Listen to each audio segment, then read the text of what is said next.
সবার শ্রদ্ধেয় দিদি সুমিতাদি বলবেন বিশ্ব সাহিত্যের আঙিনায় বাংলা ছোট গল্প।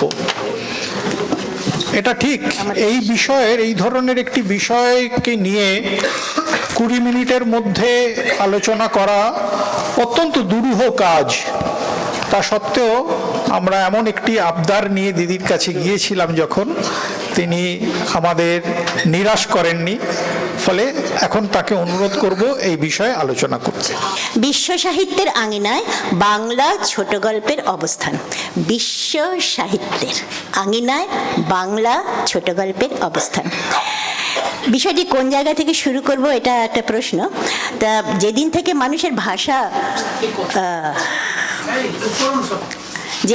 মানুষের ভাষা শুরু হয়েছে, মানে ভাষার ওপর মানুষের অধিকার ঠিকঠাক মানে সাব্যস্ত হয়েছে, সেদিন থেকেই গল্প শুরু হয়েছে। সেগুলো লেখা হতো না। সবাই সেই লোকগল্পের পর্যায়টা জানেন। সকলেই জানেন 14 শতাব্দীর মাঝামাঝি ইতালির জিওভান্নি বোক্কাচিও তিনি লেকামেরন নামে 100টি গল্পের একটি সংকলন তিনি প্রস্তুত করেছিলেন। এই প্রথম একজন লেখকের নাম থাকলো গল্পের সঙ্গে। আধুনিক ছোট গল্প, একালের ছোট গল্প, সেটা লোকগল্প তো নয়, সেটা যিনি লিখছেন তার চিন্তা ভাবনা সেই গল্পের মধ্যে থাকবে। সেই ব্যক্তিটিকে, লেখককে আমাদের জানতে হবে। এটা জানতে হবে মানে জীবন থেকে জানা নয়, গল্পটা থেকে জানা। সেইটা হলো 14 শতাব্দীর মাঝামাঝি। তো হয়ে গেল। তারপরে বোক্কাচিওর পর আবার তারপরে কিন্তু প্রায় 200 বছর এরকম গল্প আর লেখা হলো না।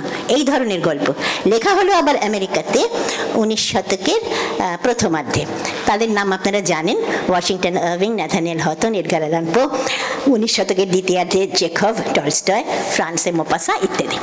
তো বাংলা ছোট গল্প তখন কোথায়? বিশ্ব সাহিত্য বললে তো হবে না, বাংলা ছোট গল্পে আসতে হবে।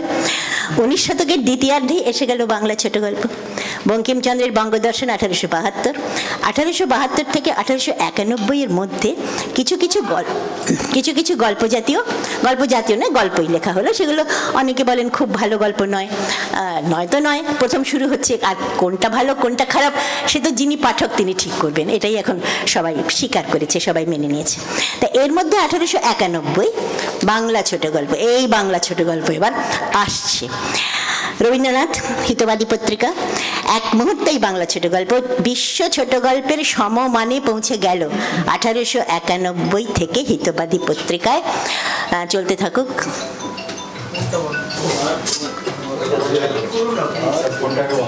আমি দুটো একসঙ্গে, মানে পাড়াগাঁয়ে বড় হয়েছে তো, হ্যাঁ হয়েছে। হ্যাঁ, তো যেটা বলছিলাম যে যেটা ঠিক বক্তৃতা দেবার জায়গা ঠিক হয়নি। তো যাই হোক, সেটা হ্যাঁ, বিশ্ব সাহিত্যে রবীন্দ্রনাথের ছোট গল্পগুলো একদম বিশ্ব সাহিত্যের একেবারে সমপর্যায়ে থাকবার থেকেছে, আছে আমরা জানি। কিন্তু বিশ্ব সাহিত্য কি সে কথা জানতো? তখন জানতো। বিশ্ব সাহিত্যের আঙিনা কোথায় পাবেন তারা? বিশ্ব সাহিত্য তখন বাংলা গল্পর কথা শুনেইনি। তো বিশ্ব সাহিত্য সে খবর না, জানে না। বাংলা ছোট গল্পে বিশ্ব সাহিত্যের কিছু ছায়া পড়েছিল, এটা আজকে বিষয় নয়। কিন্তু বাংলা সাহিত্যে, বাংলা ছোট গল্পে বিশ্ব সাহিত্যের বিষয় কিছু এসেছিল কিনা, প্রভাব কথা না বললেও ভাবনা কিছু এসেছিল কিনা, এটা আজকের বিষয় নয়। বিশ্ব সাহিত্যের আঙিনায় বাংলা ছোট গল্প তা এখনো নেই। কিন্তু তবু একটুখানি বলে রাখা যাক যে বিশ্ব সাহিত্যের আঙিনায় বাংলা ছোট গল্প। রবীন্দ্রনাথের ছোট গল্পে ন্যাথানিয়েল হথর্নের তার স্টাইল ছিল টয়েস টোল্ড টেলস। আপনারা জানেন যে যিনি গল্পকার লিখছেন তিনি যেন কারো কাছে শুনেছেন সেইভাবে লিখছেন। সে সময় খুব এই স্টাইলটা সে সময় খুব ছিল। অনেকে এরকমভাবে লিখেছেন। রবীন্দ্রনাথের নিশীথে আপনারা দেখতে পারেন, মণিহারা দেখতে, ক্ষুধিত পাষাণ, এরকম আর কি। আর এডগার অ্যালান পোর কিছু গল্পের সঙ্গে রবীন্দ্রনাথের গল্পের যে সাদৃশ্য আছে, এ কথা একাধিক মানুষ বলেছেন। গোল্ডবাগের সঙ্গে তো আছেই, লিজিয়া বলে একটা গল্প আছে, তার সঙ্গেও আছে। এটা ঘটনা, এটা আছে। রবীন্দ্রনাথ পড়েছিলেন, তার গল্পে এগুলোর কিছু ছায়াপাত ঘটেছে। বিশ্ব সাহিত্যের আঙিনায় বাংলা ছোট গল্প সম্পর্কে প্রথম সচেতনতা জাগলো 1913। রবীন্দ্রনাথ নোবেল পুরস্কার পেয়ে গেলেন। নোবেল পুরস্কার পাবার পরে বিশ্ব বাংলা সাহিত্য সম্পর্কে জানলো। এবং তখন কি হলো, 1915-তে 2টি রবীন্দ্র জীবনী লেখা হলো ইংরেজিতে। ইংরেজিতে লেখা হলো যে রবীন্দ্র জীবনী, সেই রবীন্দ্র জীবনীতে রবীন্দ্রনাথের সাহিত্য নিয়েও কিছু কিছু কথা থাকলো। এই প্রথম একজনের নাম ছিল আর্নেস্ট রিজ। আর্নেস্ট রিজ তিনি এভরিম্যানস লাইব্রেরি আপনারা জানেন বিখ্যাত, তার সম্পাদক ছিলেন। কাজে বিশ্ব সাহিত্যে যে পৌঁছচ্ছে যে কোনো লোক বললে তো হবে না। আর্নেস্ট রিজ তিনি একজন এভরিম্যানস লাইব্রেরির সম্পাদক ছিলেন। তিনি যে রবীন্দ্র জীবনী লিখলেন, সেই রবীন্দ্র জীবনীতে তিনি কয়েকটি গল্প সম্পর্কে আলোচনা করলেন। তো গল্প পেলেন কোথায়? রবীন্দ্রনাথের তখন রজনীরঞ্জন সেন নামে একজন ভদ্রলোক 1913-তে রবীন্দ্রনাথের 13টি গল্পের অনুবাদ করেছিলেন, ইংরেজি অনুবাদ। ওই 13টি গল্পই ছিল আর্নেস্ট রিজের আলোচনা করবার উপাদান। এই 13টি গল্পের নিরিখে তিনি বললেন যে রবীন্দ্রনাথ হচ্ছেন একজন প্লেস চার্মার। এই কথাটা তার বইটাতে আছে। প্লেস চার্মার তার মানে কি? মানে এমনভাবে তিনি পরিবেশকে বর্ণনা করেন সেটা আমাদের একেবারে মুগ্ধ করে দেয়। মনে রাখতে হবে ক্ষুধিত পাষাণ ছিল তার পঠিত গল্পগুলোর মধ্যে, তার ছিল অতিথি, ছিল কাবুলিওয়ালা। এই গল্পগুলোর নিরিখে তিনি ওই পরিবেশ বর্ণনায় রবীন্দ্রনাথ যে আমাদের মুগ্ধ করে দেন। এবং যে বিশ্ব সাহিত্য তিনি বলেছেন, এটা আমি ইংরেজি তার কোটেশন ইংরেজিতে লিখেছেন, মানে ইংরেজি পড়তে অসুবিধা নেই। তিনি ন্যাথানিয়েল হথর্নের সঙ্গে, টুরগেনেভের সঙ্গে তুলনা করেছেন রবীন্দ্রনাথের, আর বলেছেন যে রবীন্দ্রনাথ এমন লিখেছেন, he is able thus to gain effects which Nathaniel Hawthorne or Turgenev envy him. এই বিশ্ব সাহিত্যে রবীন্দ্রনাথের গল্পের আলোচনা দিয়ে বিশ্ব সাহিত্যে বাংলা ছোট গল্পের প্রথম প্রবেশ ঘটল। আরও বলেছেন, এবং তিনি শুধু তাই নয়, তিনি স্কটের সঙ্গে, পোর সঙ্গে, হাউস অফ আশার যে রহস্যময় বাড়ি, রহস্যময় দুর্গ, প্রাসাদ রবীন্দ্রনাথের লেখায় আছে, সেগুলো তিনি ব্রাইড অফ ল্যামারমোরের, যেমন স্কটের লেখায় থাকে এবং পোর লেখা তো হাউস অফ আশার উল্লেখ করেছেন। বিশ্ব সাহিত্যের মধ্যে, বিশ্ব সাহিত্যের জায়গায় রাখা রবীন্দ্রনাথের গল্পকে, এবং সেটা বিশ্ব মানে বাঙালি তখন ইংরেজি জানে, এবং ইংরেজি সাহিত্যের ইংরেজ পাঠকেরা এই প্রথম রবীন্দ্রনাথের গল্পকে চিনলেন, বিশ্ব সাহিত্যে ঢুকলো। আরেকজন ছিলেন বসন্ত কুমার রায়, তিনি বাঙালি, কিন্তু তিনি অনেকদিন আমেরিকায় ছিলেন, তিনি জার্নালিস্ট ছিলেন, তিনি বেশ নামকরা লোক ছিলেন, তার সম্পর্কে অনেক আলোচনা আছে, এখন আমি বলছি না। তিনিও একটা বই লিখেছিলেন রবীন্দ্র জীবনী, ঠিক ওই সময় 1915, এবং সেখানেও তিনি বলেছিলেন যে রবীন্দ্রনাথের গল্প বেশ ভালো, কিন্তু তিনি কিছু মানে ব্যাখ্যা করে ভালো করে বলেননি, ওই একটা দুটো কথা বলেছিলেন। তারপরে E.J. টমসন, বিখ্যাত E.J. টমসন, তিনি রবীন্দ্রনাথকে পরিচিত করেছেন ভালো করে বলা যায় বিশ্ব সাহিত্যে, ইংরেজি সাহিত্যে। তার বইয়ের নাম, দুটো বই আছে, আমি জীবনীটা বলছি না, Rabindranath Tagore his life and works. তাতে তিনি বলেছেন যে রবীন্দ্রনাথের, এই যে টমসন বলেছেন রবীন্দ্রনাথের গল্পের একটা ত্রুটি আছে। ত্রুটিটা কি? তিনি কবির মতো, তিনি দর্শনবিদের মতো লেখেন, তিনি গল্পকথকের মতো লেখেন না। এটা আমার মত নয়, তার মত। মানব কি মানব না সে অন্য কথা। এখন কোন গল্প কেউই কিছু মানবে না, এটা হচ্ছে এখনকার মত। প্রত্যেক পাঠক নিজের মতন করে তার পছন্দের গল্প জিনিসটাকে যেমন লাগছে বলবে, ঠিক আছে। কিন্তু তিনি বলেছেন যে রবীন্দ্রনাথ একটু কবির মতো লেখেন, গল্পের মতন নয়। অর্থাৎ তখন এই ঘটনা প্রধান গল্প এইটার দিকে একটা ঝোঁক ছিল। আর তারপরে তিনি কি বলেছেন যে তার গল্পে মনস্তত্ত্ব আছে, সাইকোলজিক্যাল ফ্যান্টাসি আছে, মানে খুব ভৌতিক জিনিস আছে। এবং তিনি যে সমস্ত গল্প আলোচনা করেছেন, হাংরি স্টোন, লিভিং, বলছি না বর্ণনা, তিনি যে কথাটা বলেছেন এটা খুব ভালো লেগেছে আমার। তিনি বলেছেন যে রবীন্দ্রনাথের ছোট গল্পে একটা ট্র্যাজিক রস আছে, আর তিনি বলেছেন unusual feature in Bengali short stories, যে আনইউজুয়াল ট্র্যাজেডির জন্য ভারতীয় সাহিত্য বিখ্যাত নয়। আপনারা জানেন ভারতীয় নাটকে কোনো ট্র্যাজেডিই ছিল না, ট্র্যাজেডি ব্যাপারটা ভালোবাসতাম না আমরা, কিন্তু ট্র্যাজেডি, তিনি তো গ্রিক সাহিত্য পড়া মানুষ, গ্রিক সাহিত্য, গ্রিক নাটক ট্র্যাজেডির জন্য বিখ্যাত। কাজে এই যে ট্র্যাজিক রস ঢুকছে রবীন্দ্রনাথের গল্পে, সেই গল্প থেকে আমরা ট্র্যাজিক রস পাচ্ছি, যেটা আমরা অন্য গল্পে খুব একটা পাই না। এটা তিনি বলেছেন টমসন। এটা খুব আমার মনে হয়েছে যে রবীন্দ্রনাথের গল্পের একটা দিককে খুব সুন্দর করে বোঝা, এবং এইভাবে বিশ্ব পাঠকের কাছে রবীন্দ্রনাথের গল্প পৌঁছেছে। তারপরে দিন যাচ্ছে, তারপরে আমরা পেলাম আরও পরে 1994, সবই কিন্তু রবীন্দ্রনাথ। আর কি গল্পকার ছিলেন নাকি, আসছি পরে। রবীন্দ্রনাথ 1994-তে অমিয় চক্রবর্তী, তখন 1800 না, আমি 1994, 1800 তো অমিয় চক্রবর্তী কোথায়? মাঝখানে আমি একটা জাম্প করছি, রবীন্দ্রনাথকে নিয়ে আছি আমি। মাঝখানে এমন কেউ নেই যিনি বিশ্ব সাহিত্যে পৌঁছেছেন, যিনি আছেন তার কথা আমি বলছি আসতে। কিন্তু রবীন্দ্রনাথ 1994-তে যখন লেখা হচ্ছে, অমিয় চক্রবর্তী রবীন্দ্রনাথের গল্প, কবিতা এসবের একটা সংকলন করছেন, একটা জার্মান ভাষাতেও করেছেন। এটা 1961। রবীন্দ্রনাথের জন্ম শতবর্ষের সময় 1961-তে আমরা কিন্তু একে পেয়েছি, অমিয় চক্রবর্তীকে দেখেছি জার্মান ভাষায়। আর এতে একটা বেরোচ্ছে নিউ ইয়র্ক থেকে, একটা বই বেরোচ্ছে আপনার লন্ডন থেকে, new American library new York, আরেকটা হচ্ছে ম্যাকমিলান নিউ ইয়র্ক, 1961-তে। কাজে আমার পয়েন্টটা হচ্ছে যে একেবারে 20 শতকের শেষ পর্যন্ত বিশ্ব সাহিত্যের আঙিনায় বাংলা ছোট গল্পের প্রধান যিনি, তিনি রবীন্দ্রনাথ ঠাকুর। আর তাহলে আর কেউ নেই? তাহলে এটাই কি দাঁড়াচ্ছে আমাদের সিদ্ধান্ত? শরৎচন্দ্র আছেন একজন। শরৎচন্দ্রকে আমরা খুব মূল্য দিই না বাঙালিরা, কিন্তু কতক্ষণ সময় আছে? শরৎচন্দ্র 1918 খ্রিস্টাব্দে টাইমস লিটারারি সাপ্লিমেন্টে একটা লেখা বেরোলো, লেখকের নাম ছিল না। সেখানে রামের সুমতি, পথনির্দেশ, বিন্দুর ছেলে, মেজদিদি, দর্পচূর্ণ, আধারে আলো, এই 6টা লেখা, এগুলো উপন্যাস না গল্প? বড় গল্প, ছোট উপন্যাস। এই বড় গল্প আর ছোট উপন্যাস এর মধ্যে কোনটা কি আমরা বলবো না, মানে এই বিচারের মধ্যে এখন যাব না। এই লেখাটায় শরৎচন্দ্রের খুব উচ্ছ্বসিত প্রশংসা করা হয়েছে 1918-তে, এবং সেখানে যিনি করেছেন তিনি বলেছেন শরৎচন্দ্রের লেখাগুলোকে ঠিক ইংরেজি অনুবাদ করা যাবে না। এবং সেখানে তিনি মপাসার কথা বলেছেন, যে এখন মপাসার সঙ্গে শরৎচন্দ্রের যে তুলনা উনি একটু করেছেন, মপাসার মারা গেছেন 1893-তে, তখন শরৎচন্দ্রের লেখা শুরু 1913-তে। হঠাৎ মপাসার কথা কেন? হঠাৎ মপাসা? এখানে আমরা বলবো একজন ফরাসি ভদ্রলোকের কথা। তার নাম হচ্ছে মসিয়র জুল ব্লক। মসিয়র জুল ব্লক, তিনি ছিলেন ওরিয়েন্টাল ল্যাঙ্গুয়েজ নিয়ে তিনি কাজ করেছিলেন, ফরাসি। এবং আমি ন্যাশনাল লাইব্রেরিতে তার বই দেখেছি। তার বই বাংলা সাহিত্য, মানে ইন্দো এরিয়ান ভাষার, মারাঠি, দক্ষিণ ভারতীয় ভাষাসমূহ, এসব নিয়ে তার কাজ আছে। বাংলা সাহিত্য নিয়ে, বাংলা নিয়ে আমি কিছু দেখিনি ওর লেখা, কিন্তু তিনি প্যারিসে school of modern oriental languages বলে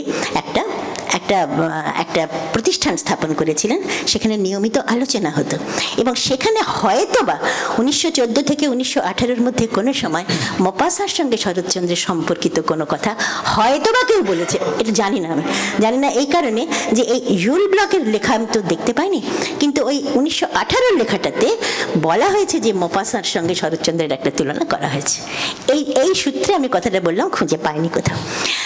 শরৎচন্দ্রের ইংরেজিতে অনুবাদ করেন শরৎচন্দ্রের লেখা প্রথম দিলীপ কুমার রায় 1933-34। ছেড়ে দিলাম। শরৎচন্দ্রের প্রয়াণের পর হিন্দুস্তান স্ট্যান্ডার্ড, স্টেটসম্যান, এগুলোতে একটু বেরিয়েছিল, সব ঠিক আছে। এবার আমি আরেকটা বইয়ের কথা বলছি। ফ্রান্স প্রবাসী এক ভদ্রলোক ছিলেন, বাঙালি সাংবাদিক, নাম তারাপদ বসু। ফ্রান্সে তিনি বাস করতেন। এই বইটিতে, এটা 1940-এ প্রকাশিত, 1939 পর্যন্ত শরৎচন্দ্র সম্পর্কে যা কিছু লেখা হয়েছে এই তারাপদ বসু সেগুলো সন্ধান করবার চেষ্টা করেছেন। তার বইতে এদের সকলকার নাম আছে।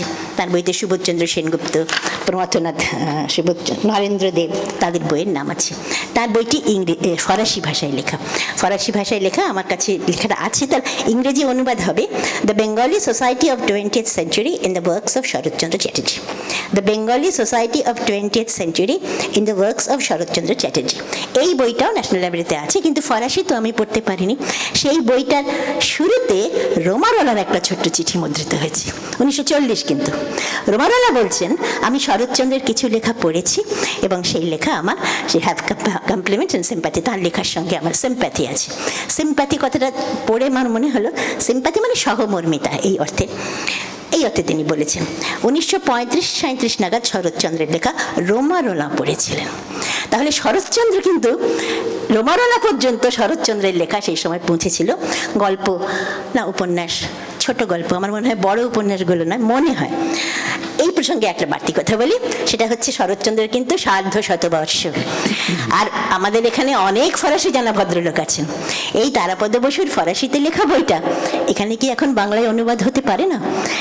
একা একা কেউ এটা করতে পারবেন না, অনেক ঝামেলা। কিন্তু কোনো প্রতিষ্ঠান থেকে, কোনো বড় জায়গা থেকে, কোনো প্রকাশক থেকে তারাপদ বসু 1940-এ ফ্রান্সে বসে শরৎচন্দ্র নিয়ে একটা এত বড় বইটা আমি দেখেছি, ফরাসি, মানে ন্যাশনাল লাইব্রেরিতে আছে। একটা অনুবাদ করলে আমরা একটা অন্যরকম জিনিস পেতাম। শরৎচন্দ্রকে তো আমরা সেরকম মূল্য কোনোদিন দিলাম না, আমরা দিলাম না। কিন্তু বিশ্ব সাহিত্যের রাশিয়া বলে একটা জায়গা আছে, মানে এখন একটু ভেঙে টেঙে গেছে, কিন্তু 1951-এ স্টার অফ দ্য ইস্ট পত্রিকায় মহেশ গল্পের অনুবাদ হয়েছিল। এই যে রাশিয়ার লেখকেরা, রাশিয়ার পাঠকেরা শরৎচন্দ্রের লেখার মধ্যে একটা এমন জিনিস পেয়েছিলেন যা তারা অন্য লেখকদের মধ্যে আগে পাননি। অনেকগুলোই আছে, তার মধ্যে গল্পের মধ্যে ওই মহেশ, অভাগী স্বর্গের কথা কোথাও পায়নি, আর এই ছোট গল্প ইত্যাদি। তো 1971 পর্যন্ত অনেকই অনুবাদ হয়েছে শরৎচন্দ্রের রাশিয়ান ভাষায়। এখানে কতগুলো ব্যাপার আছে। জওহরলাল নেহরুর সঙ্গে স্বাধীন ভারতে রাশিয়ার সঙ্গে খুবই ভালো সম্পর্ক ছিল, আর অনেকে গিয়েছিলেন এখান থেকে, আপনারা জানেন রাশিয়ায় গিয়েছিলেন, অনুবাদ হতো। এখন ইংরেজ আর ফরাসি আলোচকেরা জোর দিয়েছেন শরৎচন্দ্রের বাস্তবতা, গুণ, চরিত্র নির্মাণ এর উপরে। কিন্তু রাশিয়ানরা তারা কিন্তু শরৎচন্দ্রকে নিপীড়িত মানুষের যে লেখক এই বলে তাকে সম্মান জানিয়েছেন অন্যভাবে। এবং খুব বড় একটা কথা, তারা গোর্কির সঙ্গে তুলনা করেছেন, বিশ্ব সাহিত্যে গোর্কির সঙ্গে তারা তুলনা করেছেন শরৎচন্দ্রের লেখার। এবং তারা একটা ব্যাপার করেছেন যেটা আমার খুব মনে হয়েছে যে মানে বলবার মতো, যে তিনি ওই দেহজীবিনী চরিত্র যারা রাশিয়াতে আলোচনা যেগুলো হয়েছে, এগুলো আমি কোথাকে পেলাম, ইংরেজিতে যেগুলো হয়েছে পেয়েছি। আমি এটা বলছি, ন্যাশনাল লাইব্রেরিতে তখন একটা বিভাগ ছিল রাশিয়ার, এখন আর যাওয়া তো হয় না, যেতে পারি না, কোথায় কি হয়ে গেছে। রুশ ভাষার একটা সেকশন ছিল, সেখানে যারা কাজ করতেন তাদের মধ্যে দুজন আমাকে খুব সাহায্য করেছিলেন এগুলো নিয়ে। সেখানে তারা ওই যে মেয়েরা বারাংবালা দেহজীবিনী, তাদের নিয়ে তারা অনেক আলোচনা করেছেন। তাদের কাছে এই মেয়েরা, তারা ছিল স্বাধীন, তারা উপার্জন করে, তারা কারো আন্ডারে নেই, তারা নিজের ইচ্ছেই তারা ভালোবাসে, নিজের ইচ্ছেই তারা ভালোবাসা ছেড়ে চলে আসতে পারে। আধারে আলো গল্পটি মনে করুন, আধারে আলো গল্পে সেই একটি মেয়ে একটি ছেলেকে ভালোবেসেছিল, ভদ্রলোককে, কিন্তু সে তো বারাঙ্গনা। তারপরে সে এক সময় যে দেখলো যে এর স্ত্রী সন্তান, সে নিজের ইচ্ছে সে ছেলেটির কাছ থেকে চলে এলো, না তোমার সঙ্গে আমি আর সম্পর্ক রাখবো না। কিংবা এই দেবদাসের কি যেন চন্দ্রমুখী, একাধিক বারাঙ্গনা চরিত্র নিয়ে কিন্তু রাশিয়ার লেখকেরা আলোচনা করেছেন।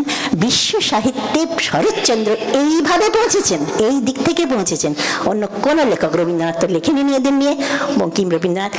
যুগ পাল্টে গেছে, এই পাল্টানো যুগের সঙ্গে শরৎচন্দ্র সেই সংযোগটা রেখেছিলেন। এখন শরৎচন্দ্রের সার্ধ শতবর্ষ, তাকে আমরা বাঙালিরা কিন্তু কোনোদিন সেই মূল্য দিলাম না যা কিন্তু রাশিয়ার আলোচকেরা দিয়েছেন। এরপরে আর নেই, মানে বলবো যে না, এরপরে আর কোনো বাঙালি লেখককে, বাংলা লেখককে বিশ্ব সাহিত্যের যারা আছেন তারা যে মানে নজর দিয়েছেন তাদের প্রতি, মন দিয়ে তাদের দেখেছেন, আমি তো আর পাইনি। আমি কল্লোল পত্রিকার যে অংশগুলো দেখেছি, কল্লোলের, সেখানে বাঙালিরা বিশ্ব সাহিত্য সম্পর্কে তারা আগ্রহী হচ্ছে।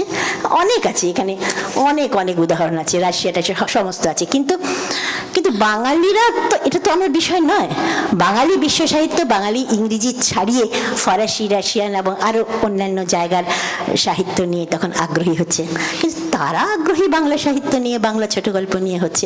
যা কিছু হয়েছে আজ পর্যন্ত রবীন্দ্রনাথ, এখনো পর্যন্ত আপনি রাধিচে বলুন, নির্মম বলুন, সিলি বলুন, যা হয়েছে মধুসূদন, রবীন্দ্রনাথ। তার পরবর্তী সময় ইভেন শরৎচন্দ্র আর তেমন কিছু নেই। কিন্তু বাঙালি লেখকেরা কি করে হবে? তাহলে তো বাংলা ভাষা তো একটা ছোট অংশের ভাষা না, বাংলাদেশ ধরেও আমি বলছি একটা ছোট অংশের ভাষা। বিশ্ব সাহিত্যে যারা বিশ্ব সাহিত্য নিয়ে কাজ করেন, বিশ্ব সাহিত্য নিয়ে ভাবেন, তারা বাংলা ভাষার সাহিত্য কতটুকু বা পড়বেন, এবং বাংলা ভাষায় তো পড়বেনই না তারা, যদি না আমরা অনুবাদ করে তাদের কাছে পৌঁছে দিই।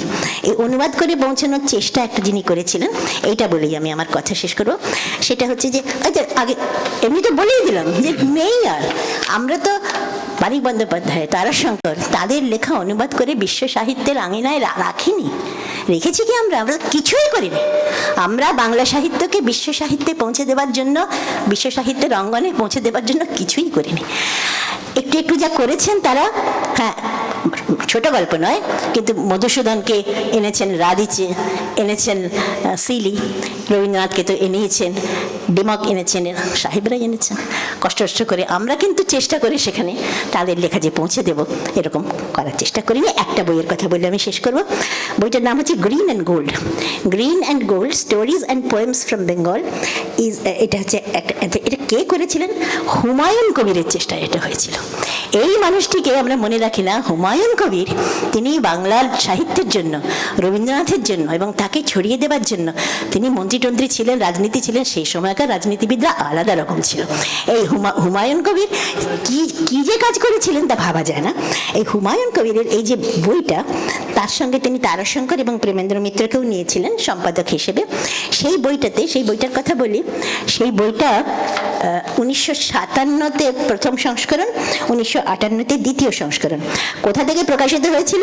প্রকাশিত হয়েছিল লন্ডন থেকে, আর প্রকাশিত হয়েছিল আরেকটা জায়গা থেকে, বম্বেতেও হয়েছিল, New Directions in New York আর Chapman and Hall in London. Humayun Kabir বলেই পেরেছিলেন।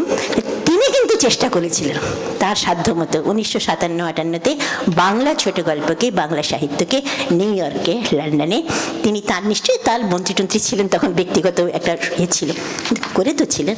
সেই মন্ত্রিত্ব নিয়ে তো আর আমার কত টাকা হবে এই ভেবে তো বসে থাকেননি। তিনি তো এই কাজটা করেছিলেন সেখানে। কাজে এই তার চেষ্টাই আমি মনে করি শেষ চেষ্টা।